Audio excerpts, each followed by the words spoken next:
සංඝ කියන වචනේ පින්වතුනි අපි සංඝං සරණං ගච්ඡාමි කියලා සරණ යනවනේ නේද? ඒ සරණ යනකොට ථේරවාදී විවරණය තමයි සංඝ කියන එකට ඇතුළත් වන්නේ මාර්ගඵලලාභී උපසම්පදා සීලයට පත්වෙච්ච පිරිස. උපසම්පදා සීලයට කියන තව වචනයක් තමයි ලෞකික අදි සීලය. ඒ කියන්නේ අහලා තියෙන අදි සීල සංඛ්‍යාත උපසම්පදාව කියලානේ උත්සව තියන්නේ නේ. දැකලා තියෙන්නේ. ඒක තමයි සීලයන් අතර ඉහළම සීලය. යම්සේ සියලු පර්වතයන්ට මහා මේරුව උසස් වන්නාසේ සියලු ආලෝක ප්‍රභවයන්ට සූර්යයා උත්තම වන්නාසේ සියලු සීලයන්ට ශ්‍රේෂ්ඨ වන්නේ අදි සීලය. උත්තම අධික ශ්‍රේෂ්ඨ සීලය අදි සීලය.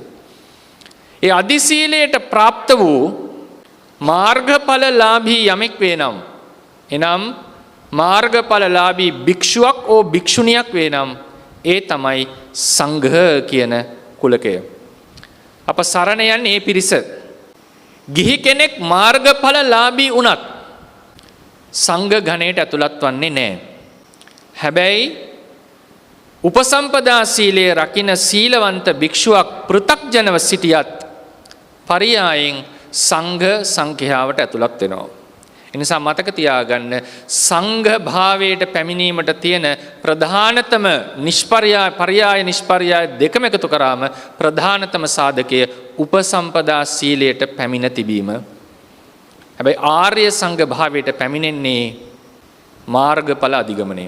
මේක තමයි තිසරණයේ යටතේ සංඝයාගේ නිර්වචනය. හැබැයි මේක ටිකක් වෙනස් වෙනවා.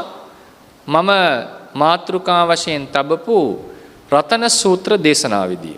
එතනදී සංඝ වන්නේ මාර්ගඵලලාභී ඕනෑම කෙනෙක්. යේ පුද්ගලා අට්ඨ සතම් පසත්තා කියන වචනය අපි ක්‍රම දෙකකට නිර්වචනය කරනවා. සතේහි පසත්තා අට්ඨ සත්පුරුෂයන් විසින් බුද්ධ ආදී මහෝත්තමයන් විසින් ප්‍රශංසා කරනු ලැබූ පුද්ගලයෝ 8 දෙනා. එහෙම නැත්නම් අට්ඨ සතම් පසත්තා ප්‍රශංසා ලැබූ පුද්ගලයෝ 108 දෙනා. 108 දෙනාට ඇතුළත් වෙනවා පින්වතුනි සුද්ධාවාස තලවාසී බ්‍රහ්මයෝ පවා. එනිසා මතක තියාගන්න රතන සූත්‍ර දේශනාවේ එක පරයයකදී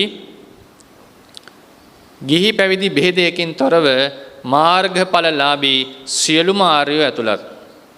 හැබැයි අපි බුද්ධං සරණං ගච්ඡාමි ධම්මං සරණං ගච්ඡාමි සංඝං සරණං ගච්ඡාමි කියලා සරණ යනකොට ථේරවාදී ආචාර්යවරුන්ගේ නිර්වචනය එතන ඇතුළත් වන්නේ උපසම්පදා සීලයට පැමිණි මාර්ගඵලලාභී උතුමන් පරියායෙන් පෘථග්ජන උපසම්පදා භික්ෂුණුත් ඇතුළත්.